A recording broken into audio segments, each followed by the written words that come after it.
but all around me, children suffering, not having fun. The Tory party, self-preservation, looking out for number one. How you wish that you never voted for us.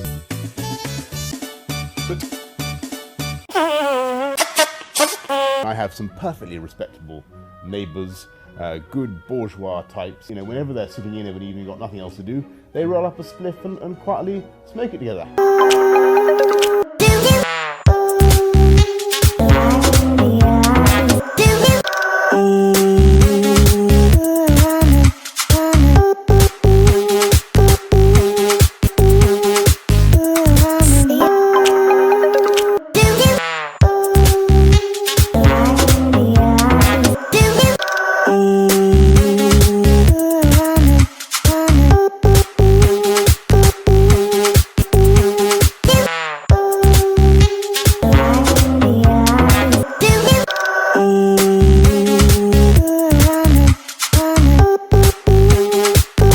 The spectrum of mortality from all causes for each week since 2010. And the red line in 2020, what is that? Well, that obviously is coronavirus. Keep in mind, in the US and UK, these are countries that are basically fully locked down, and that's what it's doing. The people on Trump TV don't really seem to care that much about a weekly 9/11 when there's an economy to get running. This virus is deadly. Admit that they just don't care that much about this devastating, overwhelming loss. Explaining how this virus started matters medically and politically. We know it began in Wuhan in China. President Macron said things happened there that we don't know about. And as Barbara's just been alluding to, the Trump administration is repeatedly turning to this. It emanated from a virology lab in Wuhan, that because of lax safety protocols, an intern was infected, who later infected her boyfriend, and then went to the wet market in Wuhan, where it began to spread. Does that correspond with what you have heard from officials? Well, I don't want to say that, John, but I will tell you more and more we're hearing the story. Ours is Asia's first protection level 4 lab, which is the highest level of lab about viruses. There are also a handful of different super labs around the world which study the most dangerous viruses. And it's worth mentioning that such allegations are not new. Back in February, information was trending on Chinese social media that the first COVID-19 patient was a researcher working at the lab. But what about claims it was an animal virus that was accidentally released from this lab? Well, that idea was given impetus by this Washington Post story this week.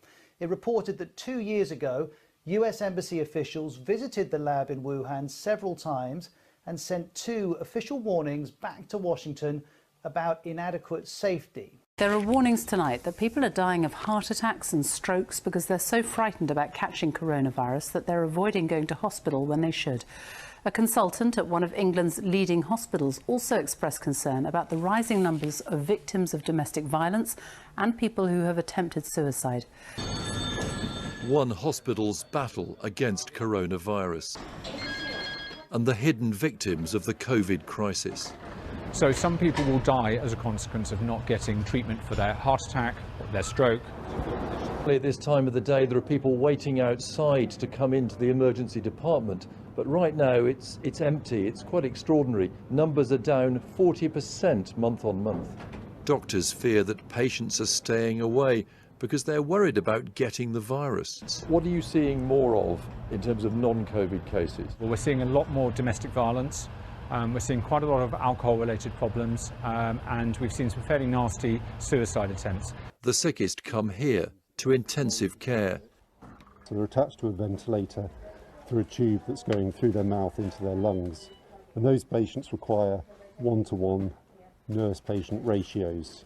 So we've got a nurse or a physiotherapist by the bed space looking after every patient. The atmosphere is calm and quiet, but the intensity of the work can take its toll. Being in that environment where, you know, it's just us with the patient is very difficult. But, you know, what I will say is that, you know, we're always with them. They're never alone. There's always a nurse holding their hand, and we do the best we can. Nothing in their earlier training has prepared them for this, and they don't know when it'll end. That some, but by no means all, hospitals may run short of gowns or even run out in the next few days. That's gowns for intensive care. So these new guidelines tonight will tell staff that they can reuse some protective equipment if it's laundered, the gowns and other equipment as well. This is a dire situation. It's because of government failings to get enough supplies of PPE. Emotional pressure that the people looking after the patients are under. Yes, the sheer professionalism, the dedication to their patients of NHS staff is really quite moving and very, very impressive. When the NHS will get back to a sort of normal service, it's very hard to answer that question. The COVID-19 virus has been the one thing on everyone's minds since the start of 2020. Isn't there more we can do? How and when is this nightmare likely to end? It's that the unlikely way would involve all the world's nations suddenly cleaning up their act and simultaneously getting their viral situations under control through a mix of strong quarantine measures and mass testing rollouts. Things seem bad now, but an even worse disaster is coming down the track.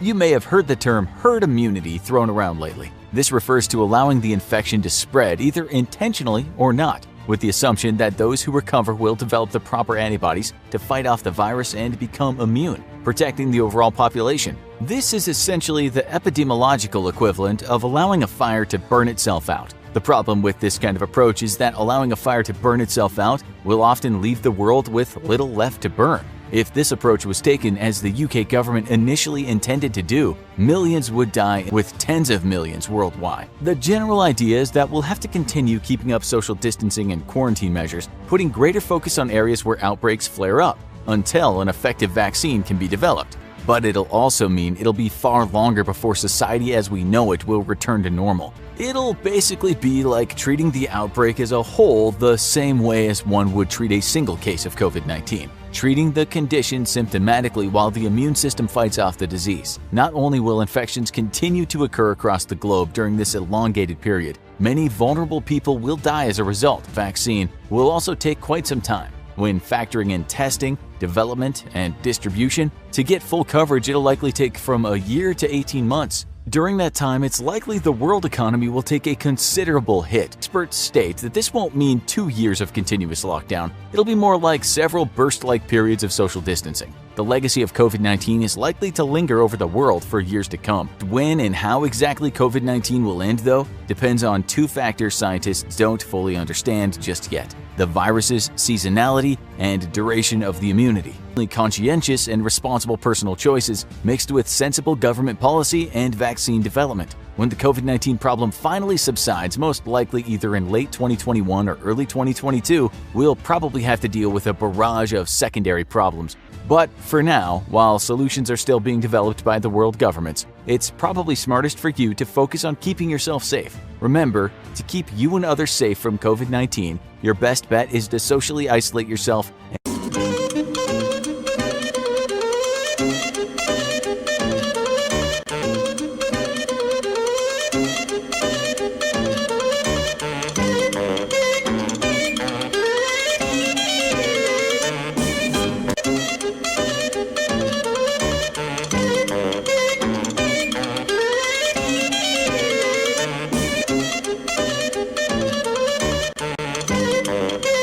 Pfeffel Johnson acquired a reputation as a maverick, yet his background places him firmly in the establishment. Son of a diplomat, later turned MEP, Boris was born in New York City with his father's Turkish roots. A child who wanted to be king of the world came home and was inducted into a series of elite British institutions. He went to Eton and Christ Church College, Oxford, and part of the notorious Bullingdon Club. His career as a journalist didn't begin well. He was fired from the Times for making up a quote. A careless journalist for the Telegraph between 1989 and 1994. He delighted his bosses and his readers peddling the odd fiction about Europe. And over 20 years later, he would deploy the very same stories as a weapon of choice in the Brexit battle. Perfecting his bumbling blonde persona, by 1999 he took the editorship of The Spectator magazine. In 2001, he was elected the MP for Henley. Socially, he was liberal, voting to repeal Section 28 and supporting the Gender Recognition Act in 2004. And I have some perfectly respectable neighbours, good bourgeois types. You know, whenever they're sitting in of an evening, got nothing else to do, they roll up a spliff and quietly smoke it together. Until 2008, he held various shadow ministerial roles. He was fired by Michael Howard after lying about an affair.